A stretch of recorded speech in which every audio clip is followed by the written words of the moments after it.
রবীন্দ্রনাথ ঠাকুর কোন সালে নোবেল পুরস্কার পান? ক 1910, খ 1913, গ 1920, ঘ 1930। সঠিক উত্তর হচ্ছে খ 1913। 2 গীতাঞ্জলি গ্রন্থটির জন্য রবীন্দ্রনাথ কোন পুরস্কার পান? ক একাডেমি পুরস্কার, খ বাংলা একাডেমি পুরস্কার, গ নোবেল পুরস্কার, ঘ জাতিসংঘ শান্তি পুরস্কার। সঠিক উত্তরটি হচ্ছে গ নোবেল পুরস্কার। 3 রবীন্দ্রনাথ ঠাকুরের জন্মসাল কত? ক 1861, খ 1871, গ 1851, ঘ 1881। সঠিক উত্তর হচ্ছে ক 1861।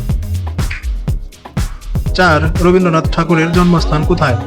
ক কলকাতা, খ আগরতলা, গ শিলিগুড়ি, ঘ ঢাকা। সঠিক উত্তরটি হচ্ছে ক কলকাতা। 5 আমার সোনার বাংলা গানটি কে রচনা করেছেন?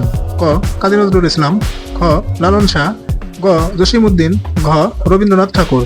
সঠিক উত্তরটি হচ্ছে ঘ রবীন্দ্রনাথ ঠাকুর। 6 রবীন্দ্রনাথ ঠাকুর কোন ভাষায় প্রথম নোবেল পুরস্কার লাভ করেন?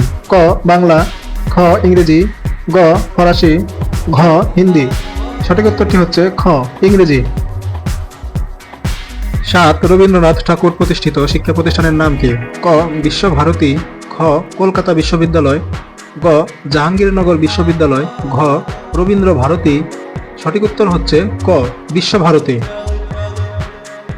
8 ডাকঘর নাটকটি কে লিখেছেন? ক মাইকেল মধুসূদন দত্ত, খ শরৎচন্দ্র চট্টোপাধ্যায়, গ রবীন্দ্রনাথ ঠাকুর, ঘ বিভূতিভূষণ বন্দ্যোপাধ্যায়। সঠিক উত্তরটি হচ্ছে গ রবীন্দ্রনাথ ঠাকুর। 9 রবীন্দ্রনাথ ঠাকুর কাকে বিদ্রোহী কবি বলে অভিহিত করেছিলেন? ক সুকান্ত ভট্টাচার্য, খ জীবনানন্দ দাশ, গ কাজী নজরুল ইসলাম, ঘ জসিমউদ্দিন। সঠিক উত্তরটি হচ্ছে গ কাজী নজরুল ইসলাম। 10 রবীন্দ্রনাথ ঠাকুর কোন উপাধিতে ভূষিত হন? ক মহাকবি, খ গুরুদেব, গ বিদ্যাপতি, ঘ কবিগুরু। সঠিক উত্তরটি হচ্ছে খ গুরুদেব।